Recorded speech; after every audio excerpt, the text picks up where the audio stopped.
ऐसे इस धराधाम को पवित्र करने के लिए हमारे ठाकुर जी की परम भक्ता भक्तिमती श्री मीराबाई का प्रादुर्भाव हुआ। माधवी गोपी, जिस गोपी ने अपना मुख छुपाया ठाकुर जी से अपनी मां के कहने पर, बहुत ध्यान से सुनिएगा, जिस गोपी ने अपना मुख छुपाया मां के कहने पर ठाकुर जी से, जब उसने ठाकुर जी को देखा तब उसके मन में आया कि अरे मां, विश्व की मां तो बालकों का कल्याण करने वाला पथ दिखाती है, पर आपने मुझे कैसा मार्ग बताया? जिस संसार से मुख छुपाना चाहिए था उसको तो दिखाने की आज्ञा दी, और जिनको दिखाना चाहिए था उनसे छुपाने की कह दी। अब तो दिन प्रति बस कृष्ण, मन कृष्ण तन कृष्ण ही हमारो धन, बस कृष्ण देखें कैसे भी। कल थोड़ी कथा में कह चुका था पहले, समय आया इंद्र पूजा बंद करके सब ब्रजवासी गोवर्धन पूजा करने के लिए गए, और 84 कोस के जितने ब्रजवासी हैं सब इकट्ठे भये। और वहीं इंद्र ने जब कोप करके वर्षा की, 7 बरस के ठाकुर जी ने 7 कोस लंबे चौड़े गिरिराज पर्वत को अपनी बाम हस्त की कन्नी उंगली पर धारण किया। और जैसे ही ठाकुर जी ने गिरिराज जी धारण किए, दूर दूर खड़े हुए लाखों ब्रजवासी सब गिरिराज जी के समीप आ गए, सब भीतर आके खड़े हो गए। सब में आपस में चर्चा चल रही। अब गिरिराज जी 7 कोस लंबे हैं और दूर दूर वाले ने तो ठाकुर जी दिखे ही नहीं रहे हैं। सब बस ये कह रहे हैं, नंद के लाला ने गिरिराज जी उठा लिए, नंद के लाला ने पर्वत उठा लियो, नंद के लाला ने पहाड़ उठा लियो। यही चर्चा जब माधवी के कान में पड़ी तब माधवी बोली, शायद अब तो सबके बीच में ठाकुर जी अब तो दिख ही जाएंगे, क्योंकि जब जब श्याम सुंदर को देखने माधवी जाती, नेत्रों में जल आ जाता, धुंधलापन आ जाता, ठाकुर जी दिखते नहीं, क्योंकि शाप दे दिया ठाकुर जी ने। और ये शाप नहीं है, ये शाप नहीं है, ये विरह है। बंधुओं, हम एक बात निवेदन करें, मीराबाई का चरित्र या तो हम स्पर्श करते नहीं हो, करवा रहे हो तो फिर एक अच्छे से ही सुनियो। इस स्थिति में ना आना पड़े इसकी प्रार्थना कीजिएगा, क्योंकि अब कलिकाल ऐसा बचा नहीं है कि आप इसको सहन कर पाओ।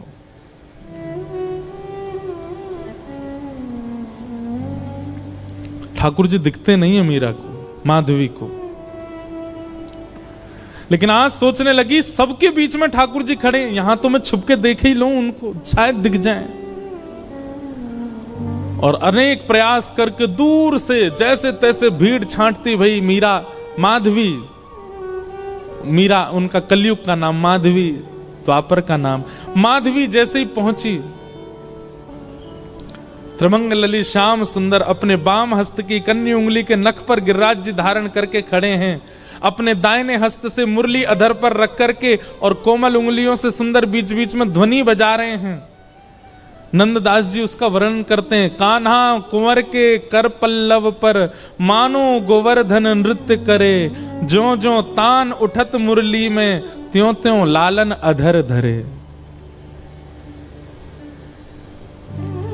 मेघ मृदंग मृदंग बजा, मेघ मृदंगी मृदंग बजा में, मेघा को जल यों जो झरे। ग्वाल ताल दे नी को गावे, गायन को जो सुर भरे। देत आशीष सकल ब्रज नारी, नंद दास के तिमिर हरे। कान्हा कुंवर के, ठाकुर जी पता कि महाराज जी, अगर ये नंददास जी को पद देखो, इस पद के अनुसार, बहुत ध्यान से सुनना, हमारे श्री गिरधर लाल जी ऐसे खड़े, ऐसे नहीं, ऐसे, उनके ये चारों भुजाएं ऊपर हैं।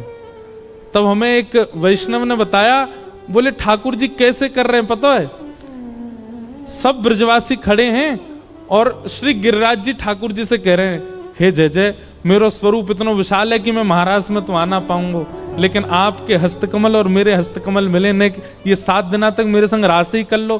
ठाकुर जी गिरिराज जी के संग रास कर रहे हैं तो कभी ठाकुर जी ऐसे रहते हैं और फिर नेक ऐसे उछाल के फिर ऐसे ले लें, फिर ऐसे ले लें, फिर ऐसे ले लें, फिर यूं कर लें, कभी यूं कर लें, कभी ऐसे कर लें, मानो बार बार अपनी उंगलियों पे नर्तन करवा रहे हैं श्री गिरिराज जी को ठाकुर जी। अद्भुत छवि है। तभी माधवी पहुंची। जैसे ही ठाकुर जी के समीप पहुंची है, उस स्थान पर पहुंची जहां ठाकुर जी खड़े हैं, जैसे ही नेत्र भर के ठाकुर जी को देखने का प्रयास किया, जल भर आया नेत्रों में। मानो जैसे कोई धुंध आ गई हो, खूब मीड़ रही है अपनी आंखों को, मीड़ मीड़ के लाल कर लिए हैं, लेकिन ठाकुर जी दिख नहीं रहे हैं। आज पीड़ा असहनीय हो गई माधवी की। अर्धरात्रि का समय ठाकुर जी के चरणों से लिपट गई और बोली, मैंने इतना बड़ा अपराध किया कि आप मुझे दिख ही नहीं रहे हो। हे श्याम सुंदर, अब पीड़ा मत दो, अब दिख जाइए, एक क्षण दिख जाइए, आप दिखें और मैं प्राण त्यागूं, बस मुझे और कुछ नहीं चाहिए। ठाकुर जी बोले, माधवी तेने मुझको अपना रूप नहीं दिखायो। माधवी बोली, देख लो, मैं सामने खड़ी हूं, अब देख लो मेरे नेत्र, मेरे मुखमंडल को देख लो, जैसे चाहो देख लो, पर मेरे ऊपर तो ये जो दोष है ये हटाओ, मुंह को देखन दो आपको।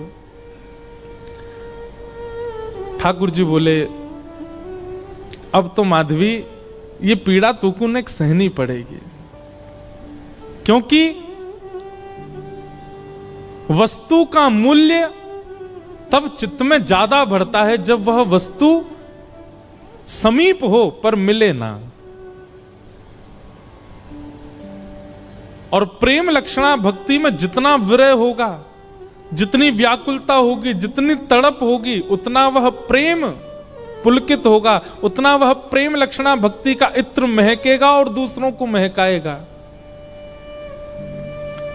मैं चाहूं आगामी कलिकाल में लोगन के चित्त में श्रद्धा होगी, विश्वास होगो, लेकिन प्रेम नहीं होएगो। उनके चित्त में प्रेम प्रकट करवे के काज मैं तो नहीं आऊंगो, तो को भेजूंगो। और वाक्य काजे तोए या जन्म में मेरे रूप के दर्शन को त्याग करना पड़ेगो, थोड़ो सहनो पड़ेगो। मीराबाई ने सहा है हमें और आपको प्रेम देने के लिए। मैं और आप आज जिस प्रेम के मार्ग पर चल रहे हैं, जिस प्रेम की एक बिंदु हमारे ऊपर गिरती है, वह बिंदु के अधिकारी हम मीराबाई की वजह से बने हैं, क्योंकि उन्होंने द्वापर में दर्शन का त्याग किया है। त्याग नहीं, विरह सहा है, वो तड़पी हैं ताकि हमें प्रेम दे सके। माधवी बोली, मुझे बस अवधि बता दीजिए, कम से कम एक अवधि पता होगी तो मैं उस अवधि के सहारे रह लूंगी कि इतना समय लगेगा आपके दर्शन में। एक अवधि बता दो, 10 वर्ष, 50 वर्ष, कितने वर्ष लगेंगे। अवधि सुनकर के तो माधवी गिर पड़ी, रोने लगी। ठाकुर जी बोले, एक युग।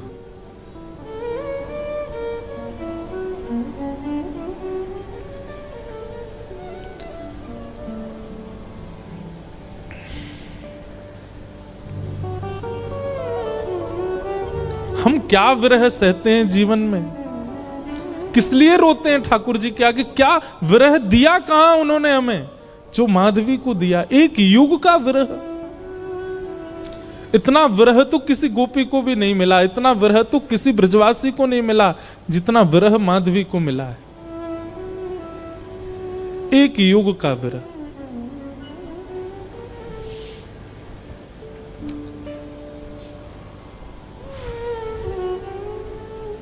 लेकिन क्या करे, प्रतीक्षा के अलावा और कुछ नहीं है जीवन में। चरणों में रोती हुई माधवी जाने लगी। और एक वैष्णव का स्वरूप नहीं है आत्म दाह करना, चाहे तो त्याग दे शरीर, लेकिन नहीं। अब कृष्ण ने कहा है कि प्रतीक्षा करो तो करनी है। वो प्रतीक्षा के ही शब्द हैं जो मीराबाई लिखती हैं, जो शब्द हमारे हृदय को विदीर्ण करके भीतर प्रवेश कर जाते हैं। वो शब्द किसी 2, 4, 10 वर्ष की प्रेमिका के नहीं हैं, एक युग की प्रतीक्षा करने वाली प्रेमिका के शब्द हैं।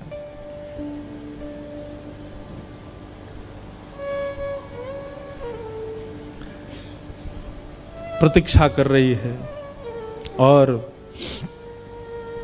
द्वापर युग का विश्राम हुआ, माधवी का पांच भौतिक देह विश्राम हुआ, कलिकाल का प्रारंभ हुआ। और इसी कलिकाल में जैसे गंगा प्रकट होने से पूर्व कहती है कि मुझे धारण करने लायक है कोई पृथ्वी में, तब हिमालय ने अपनी गोद पसारी। ऐसे ही ऐसी प्रेम लक्षणा, ऐसी प्रेम की पराकाष्ठा स्वरूपा वो माधवी, उनको धारण करने वाला कोई वंश है।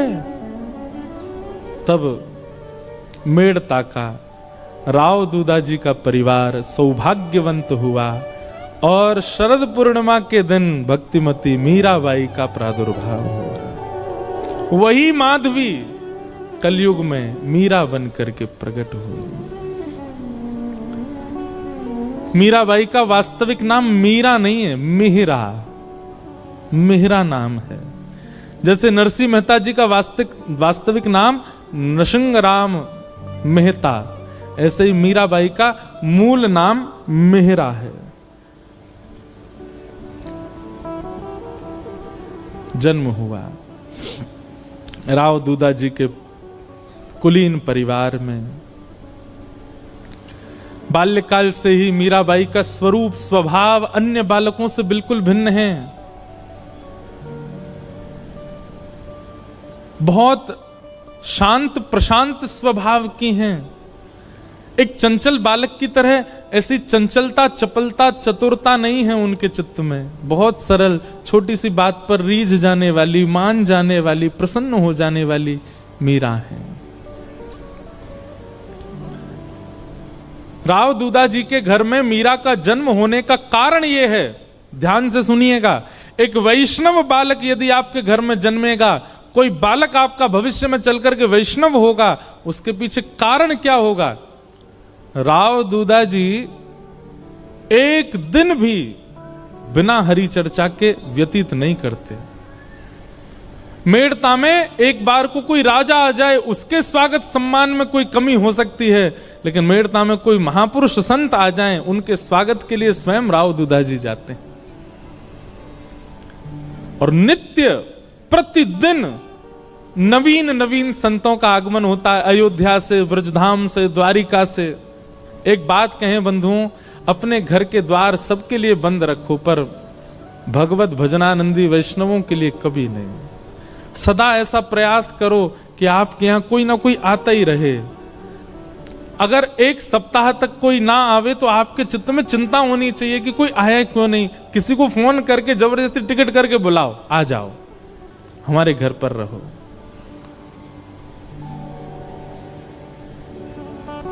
उनके भजन के जीवाणु घर में होते हैं, उसी से ही बालकों में भक्ति भाव प्रकट होता है। मीरा को ऐसे ही नहीं भेज दिया है राव दूदाजी के यहां, क्योंकि उनके यहां नित्य सत्संग होता है। वर्षों से, मीरा के जन्म से पहले से ही नियम है सत्संग का। धीरे धीरे मीराबाई बड़ी होने लगी, कथाएं सुनती हैं। जोशी जी कथा सुनाने के लिए आते हैं, मीराबाई सुनकर के प्रसन्न हो जाती हैं। प्रश्न पूछती हैं, ऐसे ऐसे प्रश्न पूछती हैं कि जोशी जी ही स्तब्ध हो जाते हैं। मीराबाई का स्वभाव ऐसा बताया गया कि कोई पूछता कि आप कौन हो, तो मीराबाई अपना परिचय ऐसा नहीं देती कि मेड़ता नरेश महाराज राव दूदाजी की मैं पौत्री हूं, बल्कि अपना परिचय ऐसे देती हैं, परम गौभक्त संत सेवी परम सत्संगी श्री ठाकुर जी राधा माधव की नित्य लीला नित्य सेवा में प्रवीण श्री राव दूधा जी की मैं पौत्री हूं। वो कभी ऐसा परिचय नहीं देती हैं कि इतने बड़े राजा घराने की मैं पुत्री। ये गुण भागवत में लिखा है कि परम भागवत कभी भी अपने उच्च कुल, अपनी जात, अपनी आदि आदि के प्रभाव में नहीं रहता। मीराबाई ऐसी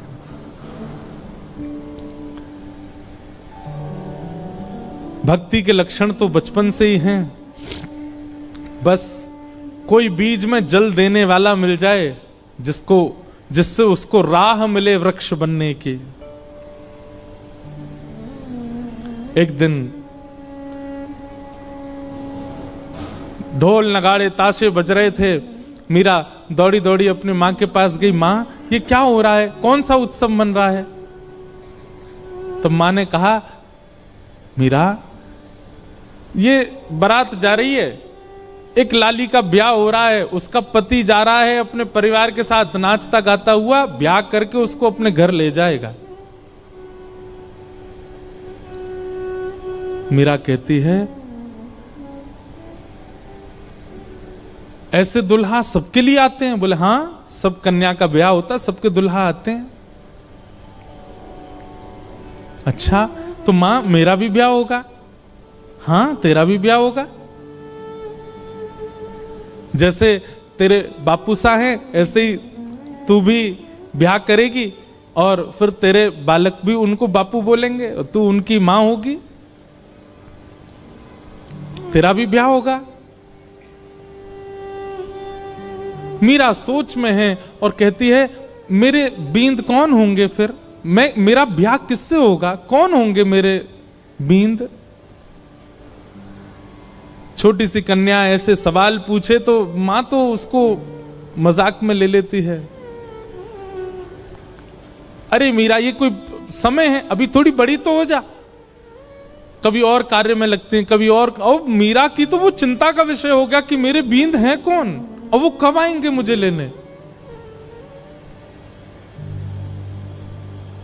बार बार बस यही पूछती है, मेरा किससे ब्याह होगा, मेरा किससे ब्याह होगा, मेरे बींद कौन है।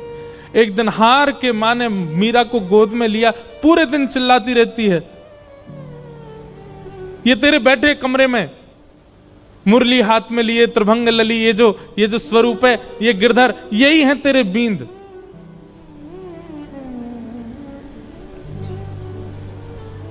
स्वरूप देखा ठाकुर जी का और मां ने कह दिया यही है तेरे बींद।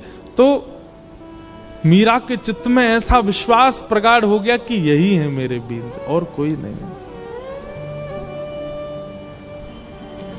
अब तो मीरा की स्थिति ऐसी हो गई, वो कक्ष में जब जाती है तो ठाकुर जी की ओर भी बहुत झुकी हुई नजरों से देखती है।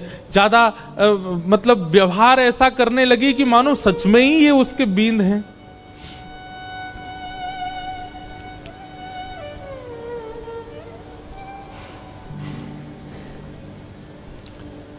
संतों से कथा सुनती है और चित्त में ठाकुर जी के प्रति संबंध का प्रगाढ़ विश्वास कर चुकी मीराबाई धीरे धीरे प्रेम लक्षण भक्ति में प्रकट होने लगी। एक दिन एक संत का आगमन हुआ और वे अपने प्रवचन के समय अपने बगल में ही अपने गिरधर गोपाल को विराजमान करके प्रवचन कर रहे थे। और छोटी सी मीरा, उनको एक ही चीज की प्रतीक्षा होती थी पूरे दिन की, मां मुझे सत्संग में लेके कब जाएगी। और जैसे ही मीराबाई पहुंची, छोटी सी मीरा कथा सुनते सुनते दृष्टि पड़ी बगल में बैठे हुए गिरधर स्वरूप पर, वो गिरधर गोपाल पर। अपलक नेत्रों से केवल ना प्रवचन सुन रही है ना महाराज जी को देख रही है, वो तो उनके ठाकुर जी को अपलक नेत्रों से देख रही है। और बीच बीच में मानो जैसे नेत्रबंद हो जाते हैं और उसको कुछ ब्रजमंडल जैसा दिखने लगता है। उसको कभी कभी वर्षा दिखती है, कभी कभी गिरिराज जी धारण करके ठाकुर जी खड़े हैं और एक गोपी चरण से लिपट करके रो रही है। ऐसा दृश्य उसके चित्त में आने लगा, मानो अपने पूर्व जन्म की स्मृतियां चित्त में प्रकट होने लगी।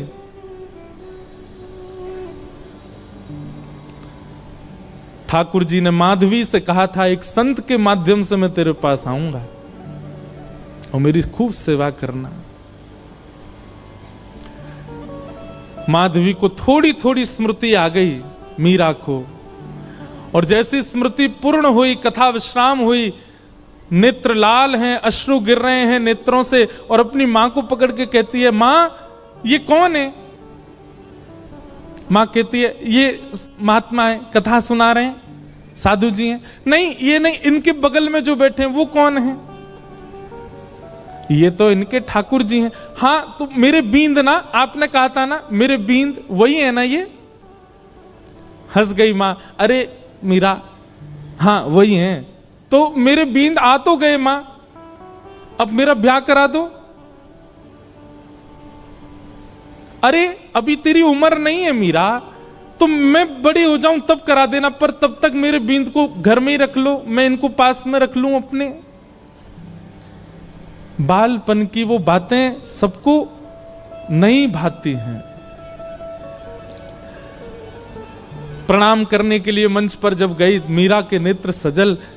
महाराज जी ने पूछ लिया, अरे बिटिया क्यों रोती है?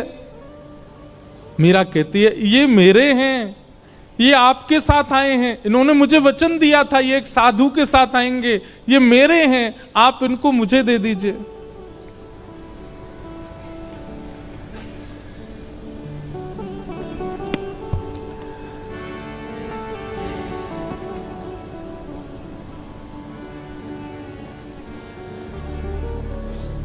ये मेरे हैं।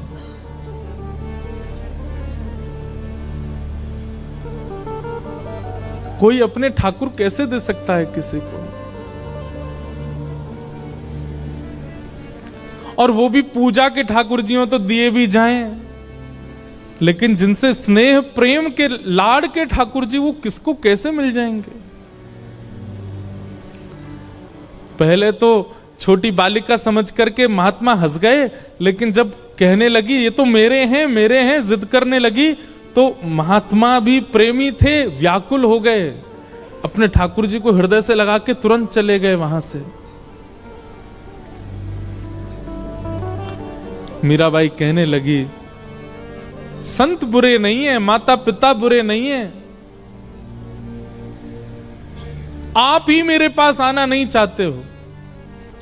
अरे और कितनी प्रतीक्षा कराओगे? मैं कब से प्रतीक्षा करती हूं, अब आ तो गए हो एक महात्मा के द्वारा, अब आ क्यों नहीं जाते मेरे पास? मां डांटती है, पिताजी डांटते हैं, सब घर के लोग समझाते हैं, पर मीरा की एक अलग जिद है। एकांत में बैठी रहती है, ना खाती है, ना पीती है, ना खेलती है, बस चिंतन करती है और रोती रहती है।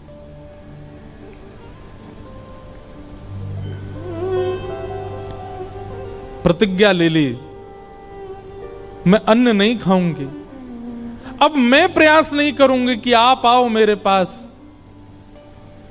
मैं प्रयास नहीं करूंगी कि मैं आपको लाऊं, आपको खुद आना पड़ेगा, मेरी प्रतीक्षा बहुत हो चुकी है।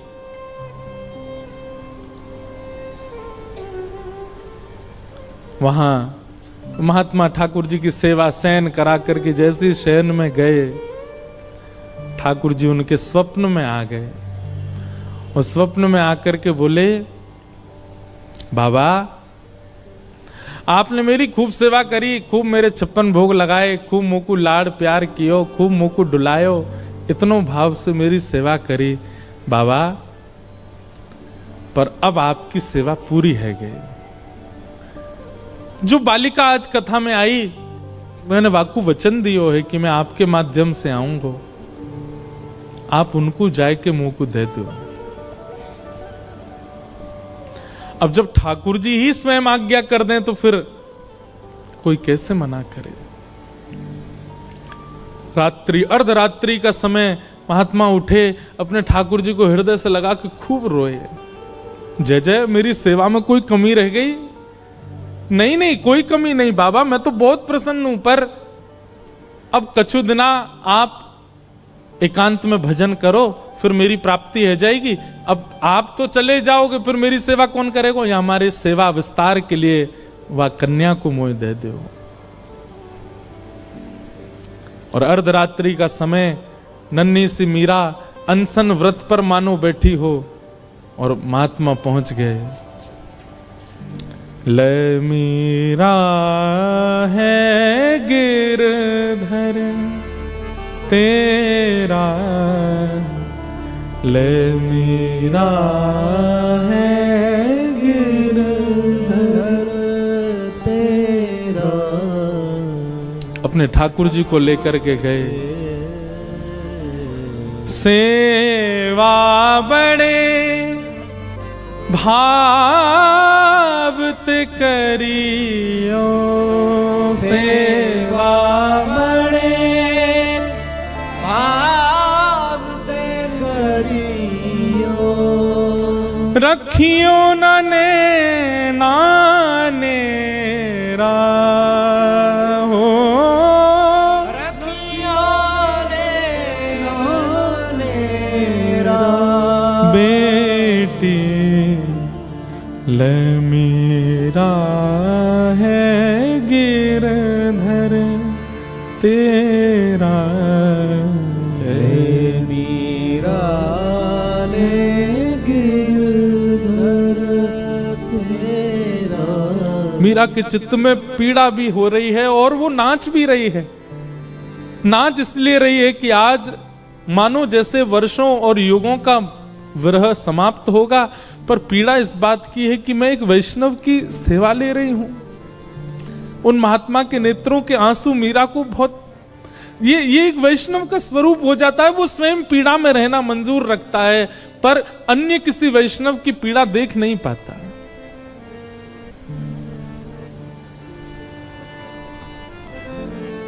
सो ही सुहागन प्रिय जाहिरी जै, सोई सुहागन प्रिय जाहिरी जै। तू सुहागन है बेटी, ये पहले मुझसे रीझे थे, मेरे पास आए, लेकिन अब ये तो से रीझ गए हैं। मैं अपनी तरफ से नहीं दे रहा हूं, ठाकुर जी ने आके मुझे आज्ञा दी है कि वो तोते सेवा कराना चाहें। सो ही सुहागन। बंधुओं, इस पंक्ति को नित्य गाया कीजिए। अपने ठाकुर जी को देखते हैं जब मंदिर में विराजमान, आप कितने सौभाग्यशाली हो, ठाकुर जी आपसे सेवा करा रहे हैं। उनके प्रति पाषाण बुद्धि मत रखा कीजिए। आपका कोई तो ऐसा गुण है जिसके कारण ठाकुर जी आप चले जाते हैं बाहर, आप आ जाते हैं कथा, मैं आ जाता हूं कथा करने। हमारे ठाकुर जी कक्ष में बैठे रहेंगे, खड़े रहेंगे, जैसे सुलाओगे सो जाएंगे, जहां बैठाओगे बैठ जाएंगे, जो खिलाओगे पालेंगे। अपनी कोई इच्छा इतनी, अपने जिनको हम अपना कहते हैं पत्नी बच्चे, वे भी लड़ लेते हैं कि हमें ये चाहिए, पर हमारे ठाकुर जी कभी नहीं लड़ते। आप पीली पोशाक पहना दो राजी, आप लाल पोशाक पहना दो राजी, आप दाल चावल खिला दो राजी, आप कड़ी चावल पवा दो राजी, कुछ नहीं दूध का भोग लगा दो राजी। इसी को तो प्रेम कहते हैं, जो आपके द्वारा प्रस्तुत की गई हर वस्तु को सिर से लगा के स्वीकार करे। यही तो प्रेमी का लक्षण है। विश्व में असली प्रेमी यदि कोई है तो वो श्याम सुंदर है। आपकी हर वस्तु को सहर्ष स्वीकार करते हैं, किसी में नोक झोंक नहीं कभी भी। सो ही सुहागन प्रिय जाहिरी जै, सोई सुहागन प्रिय जाहिरी जै। कैसा तेरा मेरा हो, कैसा तेरा मेरा बेटी ले मीरा है गिरधर तेरा, ले मीरा ले गिरधर तेरा। मीराबाई को ठाकुर जी दे दिए हैं।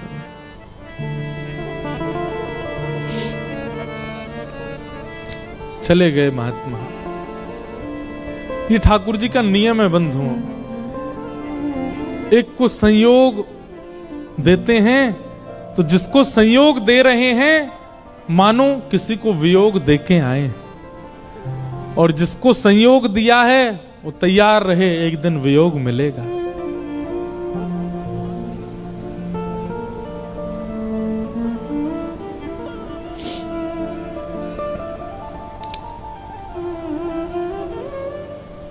इसीलिए हमारे अष्ट सखा कहते हैं, यह धन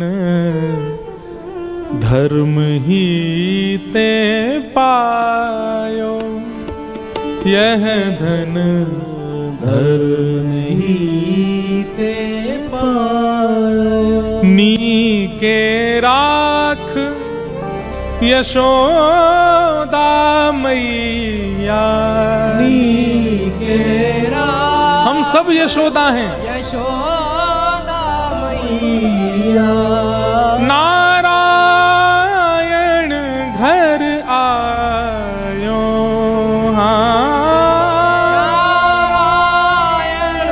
घर आयो, यह धन धर्म ही ते पायो। अब तो मीरा बस आनंद में रहती है, प्रसन्न रहती है, झूमती रहती है, मानो अब इससे बड़ा सुख उनके जीवन में और कुछ नहीं है, आनंद है।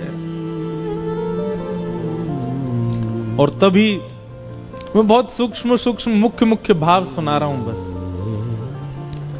एक अवस्था हो गई मीराबाई की, प्रेम तो चित्त में खूब है, परंतु एक संकट का एक मानो बादल मंडरा रहा था मीराबाई के ऊपर। क्यों? अब मां, पिता, घर के सब बड़े सदस्य और राव दूदाजी तो पधार चुके हैं। मीरा बहुत रोई जब दादाजी गए, क्योंकि वही थे जो भक्ति मार्ग में लेके आए मीरा को। संकट इस बात का है कि अब सब चर्चा करते हैं कि मीरा का ब्याह करो। एक दिन मीरा अपनी मां से लड़ने लगी, मां आप मेरा किससे ब्याह कर रही हैं? अरे मेवाड़ के राजा, मेवाड़ के राजकुमार राजा भोज, तुम जानती हो उनका पराक्रम, तुम जानती हो उनका बल, तुम जानती हो उनका ऐश्वर्य। अपनी मां से मीरा कहती है, तो फिर ये कौन है जिनको बचपन में आपने मेरा बींद बताया था? अरे बालापन की बात है, बचपन में ऐसी तू जिद कर रही थी इसलिए बोला। बोले मां आपने तो ऐसे ही बोल दिया, परंतु मैं तो चित्त में घर करके बैठी हूं कि यही मेरे बींद हैं और मेरा स्वभाव व्यवहार सब कुछ वैसा ही है।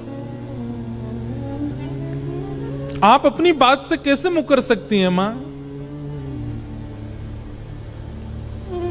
चुपचाप तैयार हो जा, तुझे देखने वाले आ रहे हैं। कौन समझे विरह वेदना। मीराबाई बैठी है अपने ठाकुर के सामने, मंदिर में ही बैठी है, कुछ विशेष श्रृंगार नहीं किया है। तभी भोजराज और पूरा परिवार सब आए।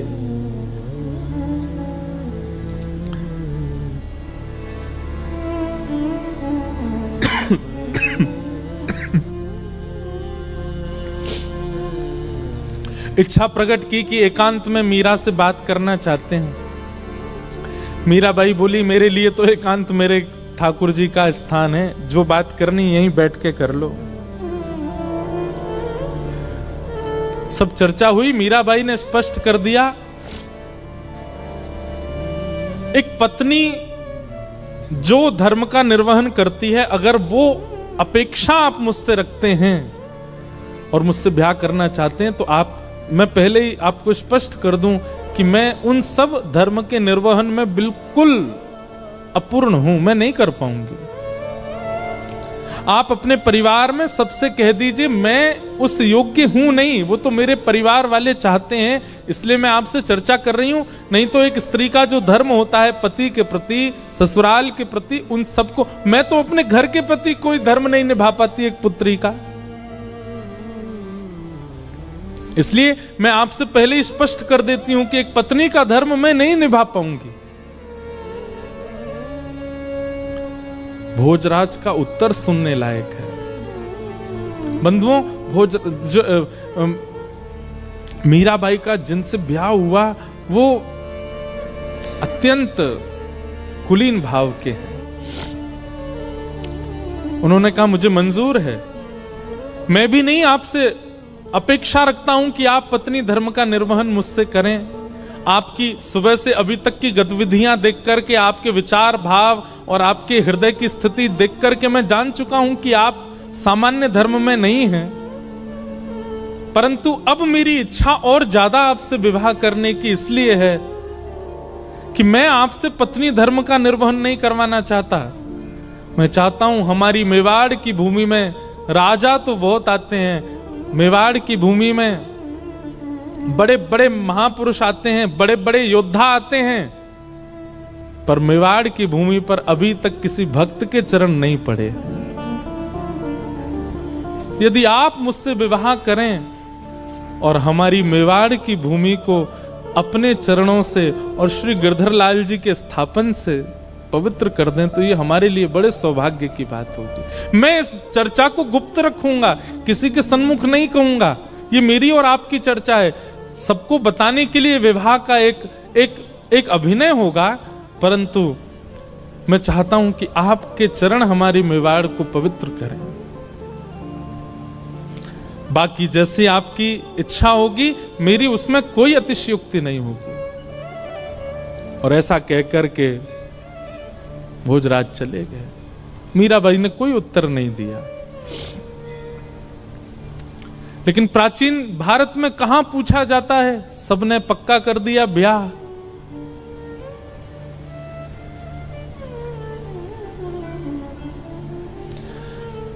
मीराबाई एक संत से जाके कहती है कि कभी अगर हृदय में बहुत वेदना होती हो और अपने प्रियतम को बतानी हो तो उसके लिए कोई उपाय है?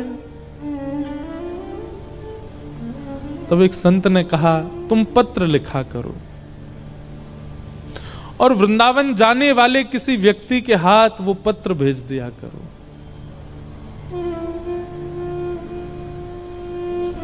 बहुत प्यारा पद है मीराबाई का।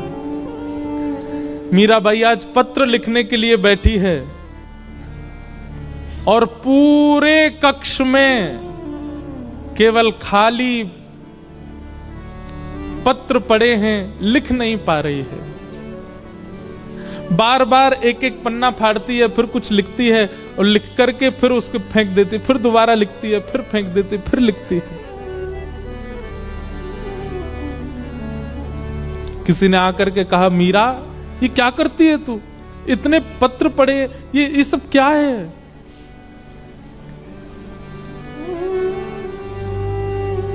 पत्तियां मैं कैसे लिखूं, लिखी ही न जाए। पत्तियां मैं कैसे लिखूं, लिखी ही न जाए। पत्तियां मैं कैसे लिखूं, लिखी ही न जाए। पत्तियां मैं कैसे लिखूं, लिखी ही न जाए। क्यों? कलम धरत मेरो कर कांपत है। कलम धरत मेरो कर कांपत है। कलम धरत मेरो कर कांपत है। कलम धरत मेरो कर कांपत है। मीराबाई कहती है मैं लिखने के लिए बैठती हूं, पहले तो शब्द याद नहीं आते और जैसे तैसे अपनी स्थिति। बंधुओं, एक बात याद रखिएगा, विरह की स्थिति शब्द बयां नहीं कर सकते। वो शब्द नहीं बता सकते कि आपकी स्थिति कैसी है। आप कितना भी प्रयास कीजिए बोलने का, बताने का, नहीं बता पाओगे, क्योंकि विरह प्रेम शब्द की इतनी क्षमता नहीं कि वो आपका विरह प्रेम प्रकट कर सके। लेकिन मीराबाई कहती है जैसे तैसे मैं लिखने का प्रयास भी करती हूं। कलम धरत मेरो कर कांपत है, कलम धरत मेरो कर कांपत है।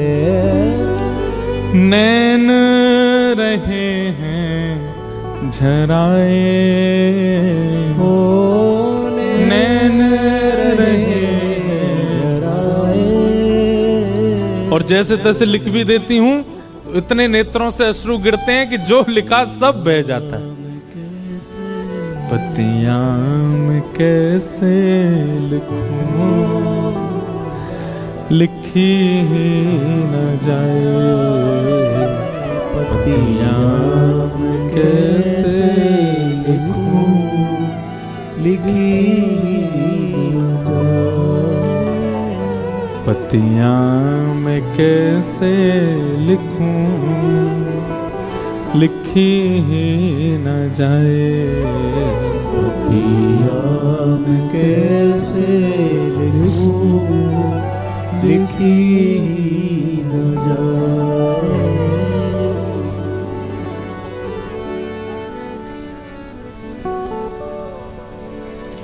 मीराबाई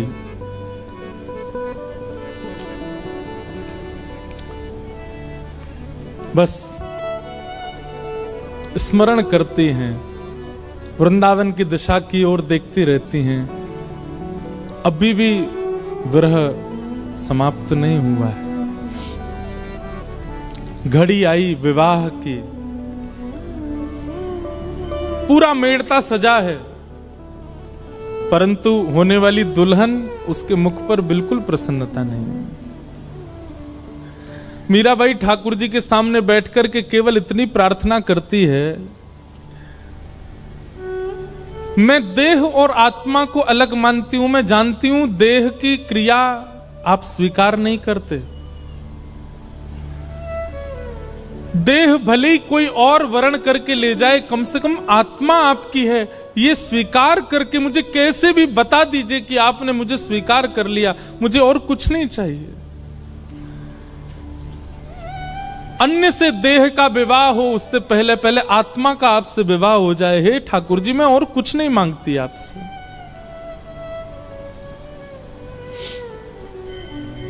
रात्रि में मीरा रोते रोते सोई हैं और तभी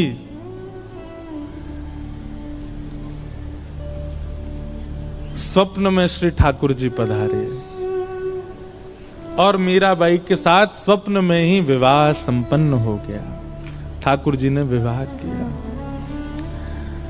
प्रातः काल का समय, पूरे घर में शादी की तैयारियां चल रही हैं। मां दौड़ी दौड़ी मीराबाई के कक्ष में गई, अभी तक मीरा उठी नहीं है। जैसे ही भवन में प्रवेश करके भीतर देखा, एक नवीन शादी का जोड़ा पहने हैं, हाथों में मेहंदी रची हुई है, मांग में सिंदूर भरा है, गले में सुंदर ऐसा अद्भुत मंगलसूत्र पहन रखा है, यहां तक केवल चूड़ियों से अलंकृत हाथ हैं। अद्भुत श्रृंगार और प्रसन्न मुद्रा में मीरा सोई है।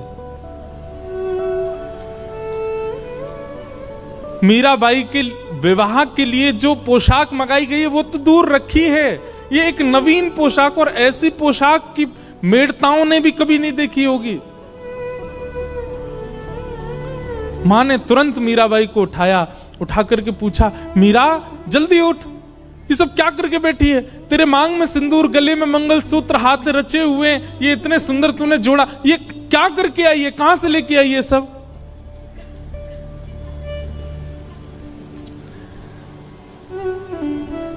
मीराबाई जोर से हंसी, अपना माँ का हाथ पकड़ के कहती है, माँ माई सपनानु वरना दीनानाथ दीनानाथ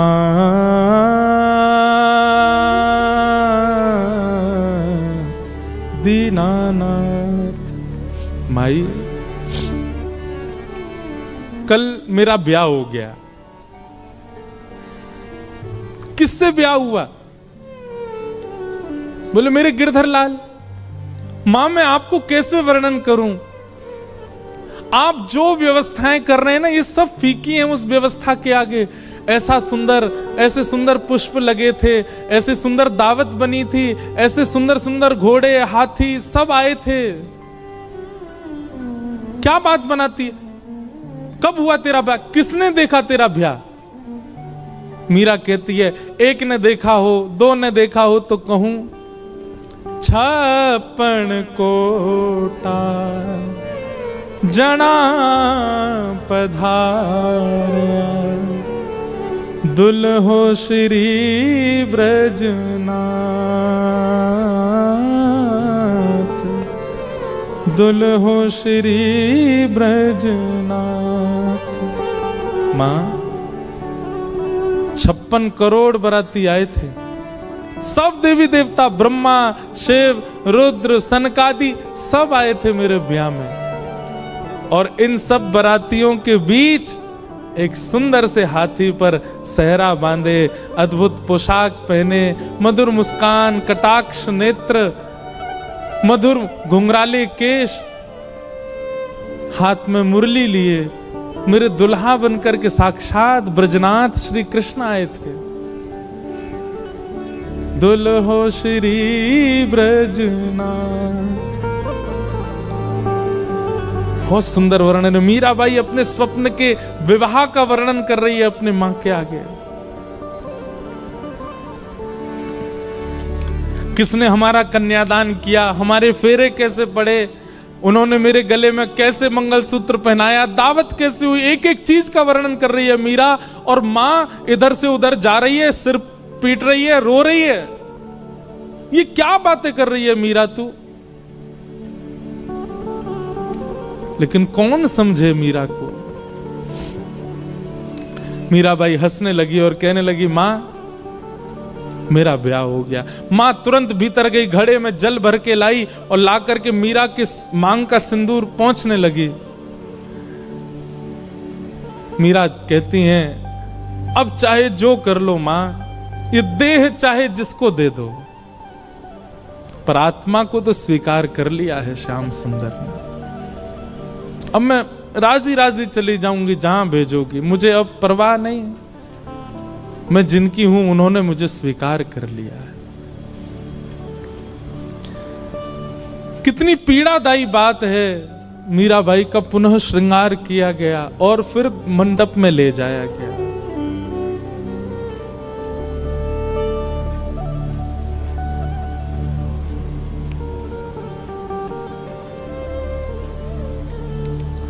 रो तो रही हैं, लेकिन किसको समझाएं, कोई समझ नहीं रहा है।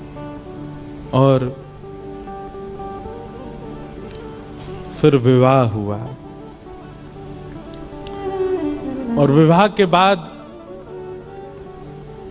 जब मेवाड़ को जाने लगी मीराबाई, अपनी मां से जाकर के केवल कहा, मां ने कहा तेरे लिए मैंने ये दे दिया, इतने बक्से दिए हैं, इतने सोने चांदी हीरे जवाहरात आदि आदि सब भेज रही हूं, बिल्कुल परेशान मत रही हो। मीराबाई कहती हैं सब रख लो, बस मेरे गिरधर लाल दे दो, उनको लेके चली जाऊंगी, मुझे इन सब की आवश्यकता नहीं। एक अश्रु बिंद नहीं है मीरा के नेत्रों में विदाई के समय। अपने ठाकुर जी को गोद में ले रही है, सब देख रहे हैं, मीरा को रो रहे हैं, पर मीरा केवल अपने ठाकुर जी को निहार रही हैं, नेत्र नीचे करके। गाड़ी, बैलगाड़ी, घोड़ा गाड़ी, हाथी गाड़ी सब धीरे धीरे चलते जा रहे हैं और मीरा ना प्रसन्न है ना उदास है, बस एक समत्व है मुखमंडल पर। निकल गई मेवाड़।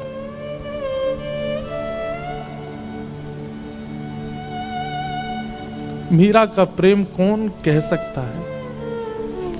इस तुच्छ मुख से कितना कहें उनका प्रेम। केवल त्याग है पूरे जीवन में और कुछ नहीं। आ गई, विवाह हो गया। विवाह के बाद उनके पति अनुकूल थे, उनकी पूजा में कभी विक्षेप नहीं होने देते थे। लेकिन ठाकुर जी की पता नहीं कैसी लीला है कि जो अनुकूल होता है भक्ति में उसको दूर कर देते हैं। और एक दिन आगरा के युद्ध में पूरे परिवार में केवल मीरा का संग देने वाले उनके पति,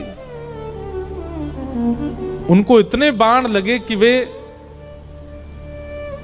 मरणासन अवस्था में आ गए। मरणासन अवस्था में जब लाया गया, वैद्य ने लेप करके उनको जब कक्ष में लिटाया, मीरा दूर खड़ी खड़ी देख रही है और एक मित्र के भांति दोनों चर्चा करते हैं। लेकिन भोजराज मीरा के प्रति गुरु का भाव रखते हैं। भोजराज कहते हैं, मैंने आपका स्पर्श कन्यादान के समय किया था, आपके हस्त कमल का, परंतु अब मुझे लगता है मेरा अंत समीप है, उससे पूर्व में एक बार आपका स्पर्श करना चाहता हूं। मीराबाई कुछ नहीं बोली। तो भोजराज कहते हैं, मैं एक बार केवल आपके श्री चरणों का स्पर्श करना चाहता हूं।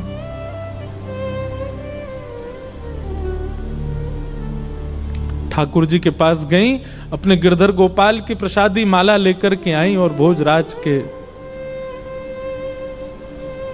गले में पहनाई और अपना हस्त कमल उनके शीश पर फेरती हैं मीरा।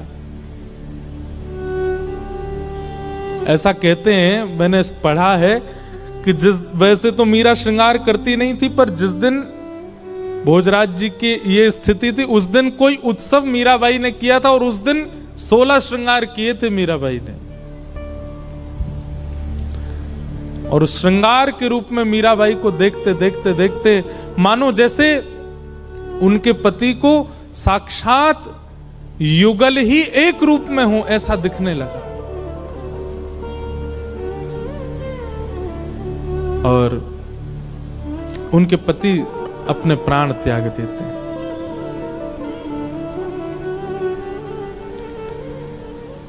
अब पूरे मेवाड़ में एक भी व्यक्ति मीराबाई के पक्ष का नहीं है। ऐसा सुनने में आता, उनके ससुर जी भी पक्ष में थे, वे भी चले गए और कोई पक्ष का नहीं है, सब विपक्षी हैं।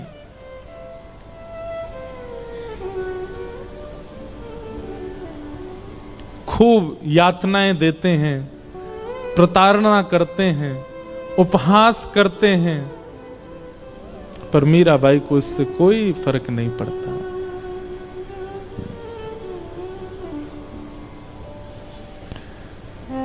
एक बार जब वैद्य को विष बना करके देना पड़ा और मीराबाई चरणामृत समझ के पी गई, कुछ हुआ नहीं, तब उसी वैद्य को 2 बूंद पिला दी गई राणा के द्वारा, मर गया वो वैद्य।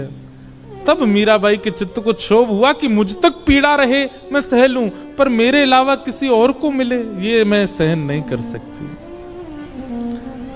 गोस्वामी तुलसीदास जी को पत्र लिख करके मीराबाई ने अब पूछा क्या करूं।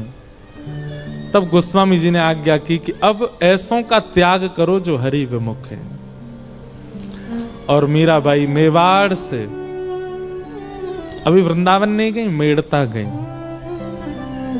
और फिर मेड़ता से वृंदावन मीराबाई बहुत विलंब से गई, क्योंकि वृंदावन उनके रोम रोम में बसता है, वृंदावन उनके हृदय में बसता है, वृंदावन उनके चित्त में बसता है। आगे लीला में मीराबाई वृंदावन गई और फिर वृंदावन में कैसे उनको निकुंज का, रास का दर्शन हुआ, वो सब लीला हम सुनेंगे। आइए मीराबाई के सुंदर भाव को यहीं विश्राम देते हैं और फिर आगे का प्रसंग हम सुनेंगे।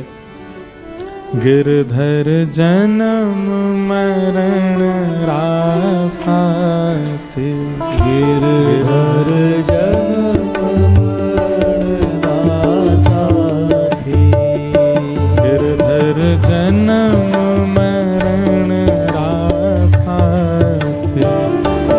मीराबाई जन्म मरण रासाते, हो आए नाय बिस्तरू में दिन राती, हो आए नाय बिस्तरू में दिन राती, हो आए नाय बिस्तरू में दिन राती, हो आए नाय बिस्तरू में दिन राती, गिरधर जन्म मरण रासाते, गिरधर जन्म मरण रासाते, गिरधर जन्म मरण रासाते, गिरधर जन्म मरण रासाते,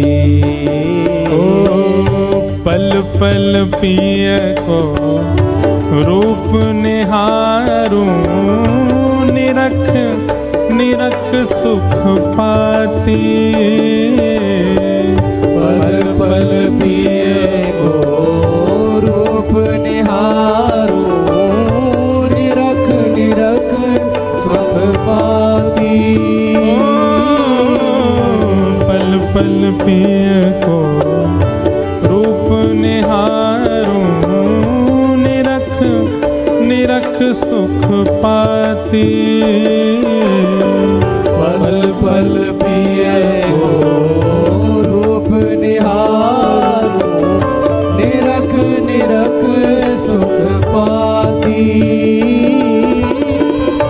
ऊंचे चढ़ चढ़ पंथ निहारूं, ऊंचे चढ़ चढ़ पंथ निहारूं, ऊंचे चढ़ चढ़ पंथ निहारूं, ऊंचे चढ़ चढ़ पंथ निहारूं, रोए रोए अखियां प्यासी, गिरधर जन्म मरण रासाते, गिरधर जन्म मरण रासाते, गिरधर जन्म मरण रासाते, गिरधर जन्म मरण रासाते। मीराबाई कहते हैं, ओ इनके बिन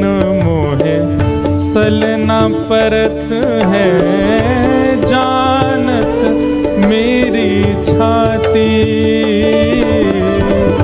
इनके बिन मोहे सलना परत है, जानत मेरी छाती,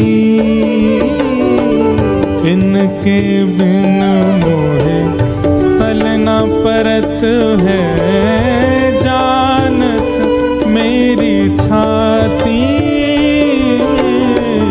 इनके बिन मोहे सलना परत है, जानत मेरी छाती, दोए कर जोड़ा रज करूं छूं, दोए कर जोड़ा रज करूं छूं, दोए कर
संसार सकल जग झूठा, झूठा कुल रानाता। ये संसार सकल जग झूठा, झूठा कुल रानाता। यह संसार सकल जग झूठा, झूठा कुल रानाता। ये संसार सकल जग झूठा, झूठा कुल रानाता। मीरा के प्रभु गिरधर नागर, मीरा के प्रभु गिरधर नागर। मीरा के प्रभु नटवर नागर। मीरा के प्रभु नटवर नागर। हरिचरणा चितराची गिरधर जन्म मरण रासा। गिरधर जन्म मरण रासा थी। ओ मीरा के प्रभु गिरधर नागर। मीरा के प्रभु गिरधर नागर। मीरा के प्रभु नटवर नागर। मीरा के प्रभु नटवर नागर। हरिचरणा चितराची गिरधर जन्म मरण रासा। गिरधर जन्म मरण रासा थी। गिरधर जन्म मरण रासा। गिरधर जन्म मरण रासा थी। गिरधर जन्म मरण रासा। गिरधर जन्म मरण रासा थी। गिरधर जन्म मरण रासा। गिरधर जन्म मरण रासा थी। गुरु वृंदावन बिहारी लाल की जय। श्री राधा रमण लाल की जय। श्री राधा वल्लभ लाल की। हरिहर मिलन महोत्सव की आज के आनंद की जय। जय जय श्री राधे।